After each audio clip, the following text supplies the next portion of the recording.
तो जैसा कि आपने बताया ईश्वर एक है, लेकिन यहाँ पर अपने हिंदू धर्म में कई भगवान को पूजा जाता है, लेकिन सबसे जो बड़े देवों में देव कहे जाते हैं, महादेव कहे जाते हैं, उनका अभिषेक किया जाता है। जैसे दूध से करते हैं, दही से करते हैं, तो वो जो दूध होता है, हजारों कुंटल दूध जो होता है बहा दिया जाता है।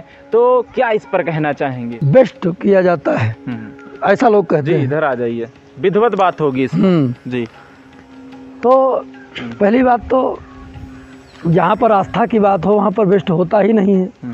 दूसरी बात, अब जैसे हमारे गिरिराज जी में जाओ जी, वहाँ गिरिराज जी पर भी दूध चढ़ता है, बराबर दूध चढ़ता रहता है।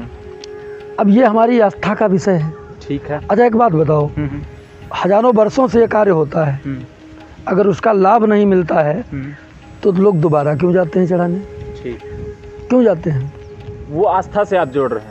नहीं, हम नहीं, उनके फायदे से जोड़ रहे हैं। अच्छा, फायदे से जोड़, उनके फायदे से जोड़ रहे हैं। फायदे से जोड़ रहे हैं आप? बिल्कुल।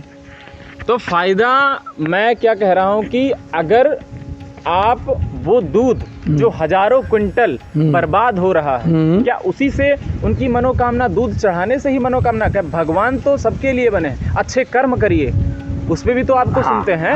अच्छे विचार होने चाहिए, आपके चरित्रवान होना चाहिए, अच्छे मार्ग पर चलना चाहिए, भगवान की प्राप्ति हो जाएगी आपको। जैसे हमने पूछा आपसे कि हजारों कुंटल दूध नालियों में बहता हुआ चला जाता है, दही नालियों में चला जाता है, वो अगर किसी गरीब को बांट दिया जाए, आजकल बहुत भूखे प्यासे लोग रहते हैं, तो उनको दे दिया जाए तो उनका कल्याण नहीं हो, उसमें भगवान संतुष्ट नहीं, उसमें भगवान प्रसन्न नहीं होंगे। किसी कहा गया है ना, आत्मा के अंदर परमात्मा का वास होता, जब आत्मा ही तृप्त हो जाएगी तो भगवान ऑटोमेटिक मिल जाएंगे। अब हम बताएं आपको जी, अगर उनके अंदर अच्छे विचार न होते तो बिना विचार अच्छे वो वहाँ पहुँच ही नहीं पाते, नंबर एक। ठीक है भाई, उनकी कृपा के बिना वहाँ पहुँच नहीं सकते। भक्तों की बात कर रहे हैं आप? हाँ बिल्कुल, जो वो चढ़ाने वाले लोग, जो जिनको आप बेस्ट कहते हैं। आप भी चढ़ाते हैं? बिल्कुल चढ़ाते हैं। रुद्राभिषेक का वो महत्व है, आज सबसे ज़्यादा अगर कोई पूजा होती है तो रुद्राभिषेक ही होता है सबसे ज़्यादा।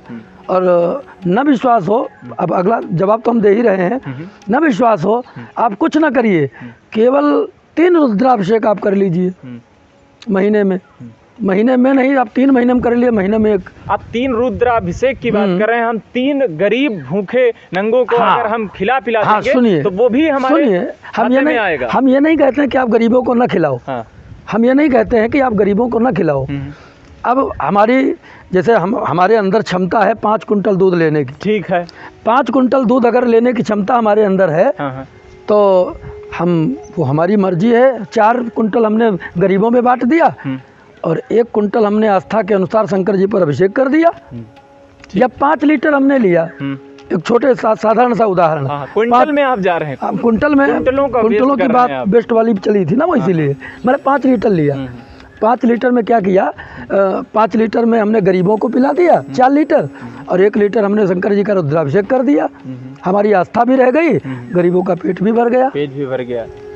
ये अच्छा है कि हम 1 को छोड़ दें और 1 को ही पाए, तो भगवान भी प्यासे होते हैं। अरे क्या बात, ये हमारी आस्था है। अच्छा, आपकी सिर्फ आस्था है कि भगवान भी चाहते हैं कि प्रत्येक सनातन धर्मियों की आस्था है। प्रत्येक सनातन धर्म के हृदय से पूछो कि भोलेनाथ के प्रति या उनके इष्ट के प्रति क्या चाहत है। जो वेद भगवान जो कहते हैं उसका ही हम लोग प्रमाण मानते हैं जी। सनातन धर्म की मेन मतलब विशेषता, एक तरफ वेद भगवान कहते हो और दूसरी तरफ भगवान प्रकट होकर के कहें ये काम ना करो जो वेद भगवान कह रहे हैं, तो सनातन धर्मी वही है जो भगवान की बात उस समय न माने लेकिन वेद की बात माने, वही सनातन धर्मी है। और दूसरी बात, एक ऐसा 24 अवतारों में एक ऐसा अवतार हुआ है जिसने वेद के विरुद्ध काम किया है। अच्छा, इसलिए 24 अवतारों में एक ऐसा अवतार है, हिंदू उसको नहीं पूजता है, केवल एक विशेष वर्ग ने ही अपना माना है। तो बता दीजिए, कोई दिक्कत नहीं है, आप यहाँ बताने में क्या जाता है, हर्ज क्या है, बता दीजिए। कोई हर्ज नहीं, हमको डरते थोड़े। हाँ तो बिल्कुल बताइए, वो तो सच्चाई है। जैसे जी महात्मा बुद्ध। अच्छा, महात्मा बुद्ध, आप उनको टारगेट कर रहे हैं? टारगेट नहीं कर रहे हैं। अच्छा, जय भगवान। नहीं, हमारे 24 अवतारों में अवतार हैं। ठीक, महात्मा बुद्ध जी 24 अवतारों में हमारे अवतार हैं। लेकिन आपने स्वयं देखा होगा सबके मंदिर बनते हैं, ठीक है, हर हिंदू जाता है, जाते नहीं जाते? जी जाते हैं, बिल्कुल जाते हैं। महात्मा बुद्ध के मंदिर कहीं इतने पाओगे? नहीं देखे। नहीं देखे? क्यों नहीं देखा? इसलिए क्योंकि उन्होंने वेद विरुद्ध काम कर दिया। उन्होंने वेद को ही नहीं माना, वेद विरुद्ध काम किया, वेद का बहिष्कार कर दिया। बहिष्कार मतलब जो वेद मार्ग बता रहा था उसमें उन्होंने त्रुटियां निकाल दी, ये बात है। बस अच्छा ठीक है, हिंदुओं ने ठुकरा दिया। क्योंकि ठुकरा हिंदू जो भगवान को ठुकरा सकता है वेद के लिए, तो यार फिर अच्छा, भगवान तो वो भी थे। एक चीज और यहाँ पर एक लाइन जोड़ना चाहेंगे, वही रुद्राभिषेक से ही चल रही थी हमारी बात। जब हम चढ़ाते हैं, जो दूध हम चढ़ाते हैं भगवान भोलेनाथ पर, देवों के देव महादेव के ऊपर, भगवान देख रहे होंगे कि मैं कैसे क्वेश्चन कर रहा हूँ, लेकिन पूछना पड़ रहा है। जो बिल्कुल जनता है, जो भक्त हैं, जो अभी भटके हुए हैं, उनके लिए भी हम ये पूछ रहे हैं कि अगर वो दूध हम चढ़ाते हैं, वो दूध जमीन में जाता है, नालियों में बहता रहता है, कीचड़ में जाता है, तो उससे क्या, वो कैसी चीजें हैं, उस पर क्या कहेंगे? वो तो बर्बाद ही हो रहा है। ये सोच जो लोग सोचते हैं ना जी, उनकी भी ये सोच निराधार है। अच्छा एक बात बताओ, ये जमीन की बात आई जी, हम जमीन से ही आए और हमें भी एक दिन जमीन में ही मिलना है। जितने भी रत्न उपजे हैं, दूध भी एक रत्न है। अच्छा, ये भी जमीन से निकला है। कोई भी हो, हर रत्न जमीन से आया है। तो जब जमीन माँ है, धरती हमारी माँ है, हर रत्न इसी धरती से निकला है, तो अंत में जब आदमी धरती में मिल जाता है तो वो रत्न क्यों नहीं मिलेगा? तो इसमें क्या गलत है? सुन रहे हो आप लोग? भाई जब भगवान भोलेनाथ का अभिषेक हो सकता है तो वही दूध अगर धरती माता में चला जाएगा, जिन्होंने वो रत्न दिया है वो अपने आप स्वयं प्राप्त कर लेंगी, तो इसमें क्या गलत है? बहुत सही, बहुत सुंदर बात कही। क्या गलत है? अच्छा महाराज जी, जो एज अ ह्यूमन बीइंग है, जो मनुष्य शरीर है, इस पर भी दूध से नहलाया जाता है। बिल्कुल। तो इसके क्या फायदे होते हैं? दूध से नहलाने से जैसे अपने सनातन धर्म में एक और विवाहों में देखो उपटन लगाया जाता है। उपटन लगाया जाता है, ठीक है, हल्दी दूध वगैरह सब उसमें मिला के, घी वगैरह, एक उपटन तैयार किया जाता है।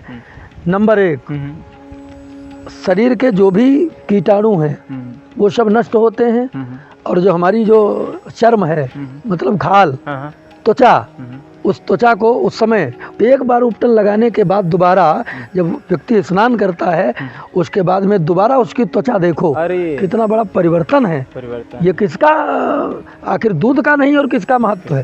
तो यहाँ पर महत्व आपने समझा ही दिया लास्ट में। अरे बिल्कुल। तो आप लोग आई होप कि जो महाराज जी ने अभी आंसर दिया, जो बताया महाराज जी ने, जो संदेशा दिया आप लोगों को इस वीडियो के माध्यम से, एक पॉडकास्ट टाइप का हम यहाँ पर वीडियो शूट कर रहे थे। बहुत सारे ऐसे, भगवान क्या होता है, परमात्मा क्या है, ईश्वर अनेक है कि एक है, और जो धर्म क्या होता है, यही सारी चीज़ें हमने पूछी महाराज जी से। महाराज जी ने बताया कि बहुत सारी चीज़ें ऐसी बताई जो संदेश दिया आपको उस मार्ग पर चलना चाहिए, और भगवान भोलेनाथ को बताया कि अभिषेक किस लिए चढ़ाया जाता है, क्या चीज़ें होती हैं, सबका मतलब जो भी हमने प्रश्न किए उसके बिल्कुल क्लियर आंसर, बिल्कुल निडर होकर आंसर दिए, और जो भी शास्त्रों में लिखा है वो उनको पूर्ण ज्ञान है। महाराज जी को जो राष्ट्र प्रहरी पवनेश जी महाराज कहे जाते हैं, ऐसे ही नहीं कहे जाते, इन्होंने गहन अध्ययन करके तपस्या करी है इन्होंने, जो वो आज आपके सामने बता रहे हैं। तो भोलेनाथ, मैंने जो आपको कहा है वो सिर्फ इन लोगों के लिए कहा है जो लोग इस चीज़ को मानते नहीं हैं।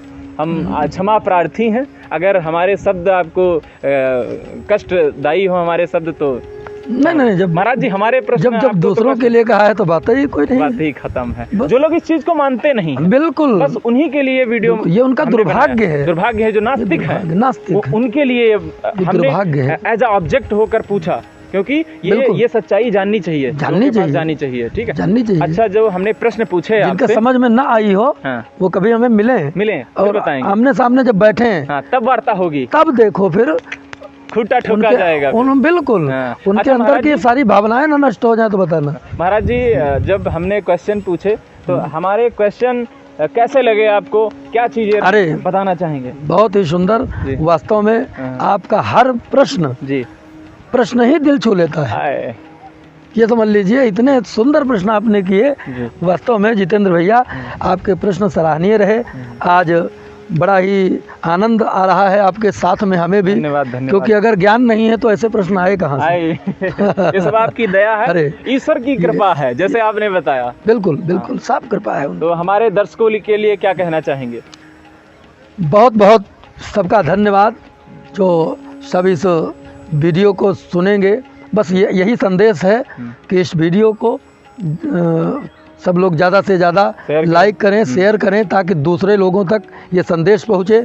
और जिन लोगों ने सब्सक्राइब नहीं किया है जी वो सब्सक्राइब भी कर लें, ताकि ज़्यादा लोगों तक ये संदेश पहुँचे। बहुत बहुत धन्यवाद। बहुत बहुत धन्यवाद महाराज जी आपका।